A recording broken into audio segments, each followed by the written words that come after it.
Hello दोस्तों, muse YouTube channel में आपका स्वागत है। हिंदी कक्षा 12 भाग दूसरा शब्द भंडार। जब से हिंदी को भारतवर्ष की राष्ट्रभाषा घोषित किया गया है, तब से इसमें संस्कृत शब्दों का प्रयोग कुछ अधिक बढ़ गया है। भारत के संविधान में यह स्पष्ट कर दिया गया है कि हिंदी का मूल स्रोत संस्कृत है, अरबी अथवा फारसी नहीं।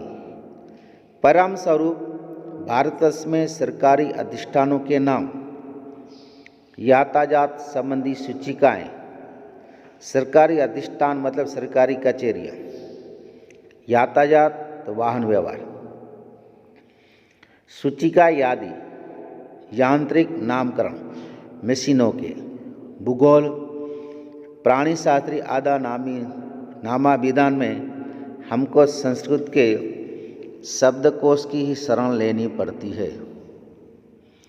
इस प्रकार संस्कृत तत्सम शब्दों का आधिक्य भाषा के समृद्ध करता है। हिंदी में प्रयुक्त कुछ तत्सम शब्द इस प्रकार हैं: आधीन, अध्यक्ष, अज्ञान, आक्रमण, आश्रम, दधि, दुग्ध, देवता,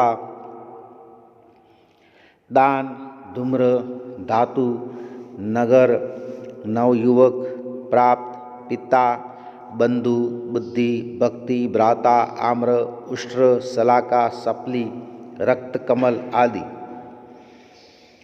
भाषा में कुछ विदेशी शब्द इतने प्रचलित हो जाते हैं कि उनके स्थान पर अपनी भाषा के पारिभाषिक शब्दों का आरोपण भाषा को जटिल और अस्वाभाविक बना देता है। जैसे माचिस, रेल, लालटेन, camera, bulb, cycle, signal, ball pen, ticket, pen, pencil, आल्पिन, न्यू आदि। शब्दों के लिए यदि संस्कृत शब्द के कोश को खोलकर नए नए शब्द लादे जाएंगे तो वो भाषा के सरल प्रभाव में पच नहीं पाएंगे। इसके अतिरिक्त वे शब्द इतर भाषी के लिए भी अभिव्यक्ति की दुर्हरता उत्पन्न कर देंगे। इस प्रकार भाषा प्रेम के बलात् आरोपण की संकीर्णता की कभी पनपने नहीं देना चाहिए। इससे भाषा का जन प्रसारण की दृष्टि से बड़ा अनिष्ट सिद्ध होता है। हिंदी भाषा के अंदर कुछ विदेशी शब्द इस तरह प्रचलित हो गए हैं, अब उसकी जगह पर हम संस्कृत के शब्द अगर लगाएंगे तो वो भाषा अस्वाभाविक हो जाएगी और जन सामान्य के लिए उस भाषा को लोगों के अंदर बोलचाल के लिए सरल नहीं हो पाएगा। इसलिए जन दृष्टि को ध्यान में रखकर उसी भाषा के अंदर विदेशी शब्दों को हमें लेकर ही चलना पड़ेगा। तद्भव, जो शब्द मूल रूप से संस्कृत के हैं किंतु किंचित रूप परिवर्तन के साथ हिंदी में प्रयुक्त होते हैं, उन्हें तद्भव शब्द कहा जाता है। जिन शब्दों को प्रयोग की सुविधा और उच्चारण के सरलीकरण हेतु हम जो स्वरूप प्रदान करते हैं वे ही तद्भव शब्द कहलाते हैं। हिंदी में प्रयुक्त बहुत से ऐसे तद्भव शब्द है जो संस्कृत और प्राकृत से है, उन्हें तद्भव कहा जाता है।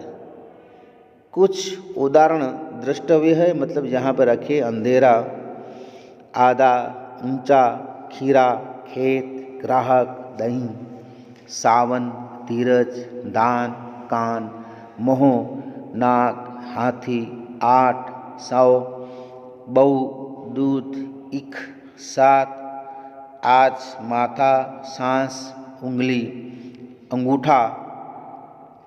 ये शब्द तद्भव शब्द है। अर्ध तत्सम, जो शब्द संस्कृत अथवा प्राकृत से निःसृत होकर कुछ ही परिवर्तन के साथ हिंदी में प्रयुक्त होते हैं उन्हें उद्ध तत्सम शब्द कहते हैं। उनका परिवर्तन रूप तत्सम शब्द की अपेक्षा कुछ कम होता है। तत्सम शब्द की तुलना में ऊर्ध्व तत्सम शब्द अपने मूल शब्द से अधिक निकट जान पड़ते हैं तथा पूर्ण रूपेण तत्सम नहीं होते हैं।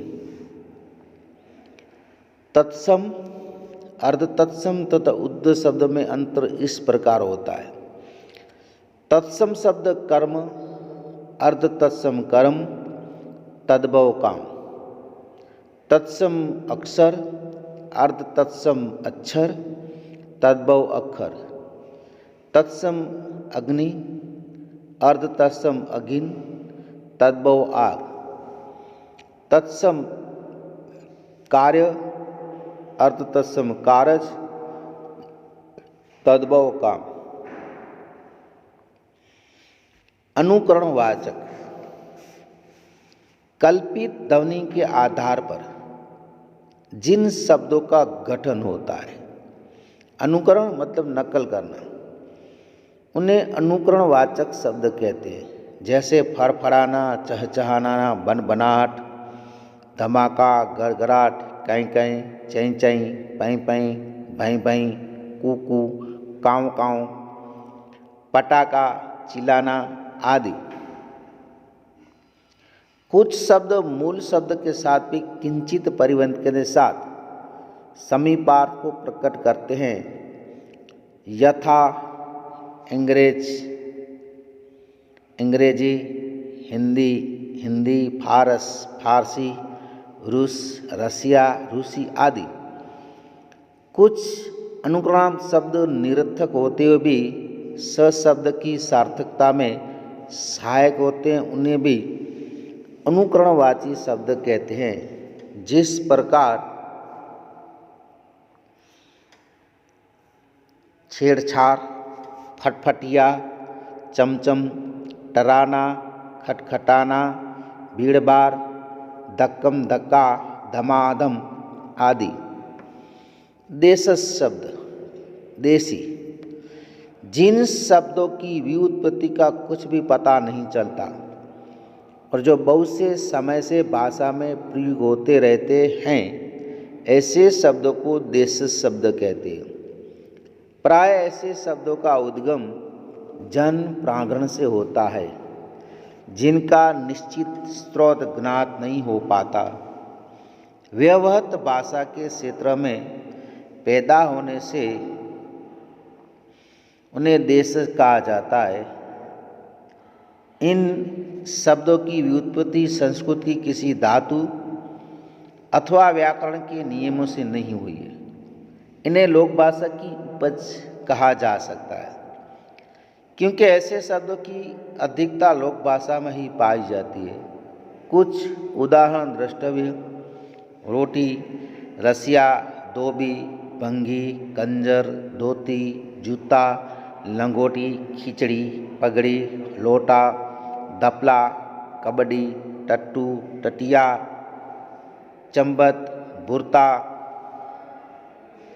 टीस, पैड, दौर, छोटा, डिबिया, भेड़िया, साफा, साफी, गागर, रस्सा, तेंदुआ, चिड़िया, बजरबट्टू, कलाई, बियान, कटोरा, कटोरी, डोंगा, ढेंचा, घाट, परपटी, सिल्ली, बुकना, ऐंठा, ठाकुर, मैंडा, डाब, बाबाजी, ढेंगुली, छोरा, छोरी, बाजरा, घाघरा, तरकारी, अडैया, पौंछा आदि। विदेश: जो शब्द विदेशी भाषा के होते हुए भी हिंदी में समाहित होकर हिंदी के ही होकर रह जाते हैं, उन्हें विदेश शब्द कहते हैं। इन्हें आगत अथवा गृहीत शब्द भी कहा जाता है। ये शब्द अन्य देश की भाषा से आए हुए विदेशी मूल शब्द है। हिंदी में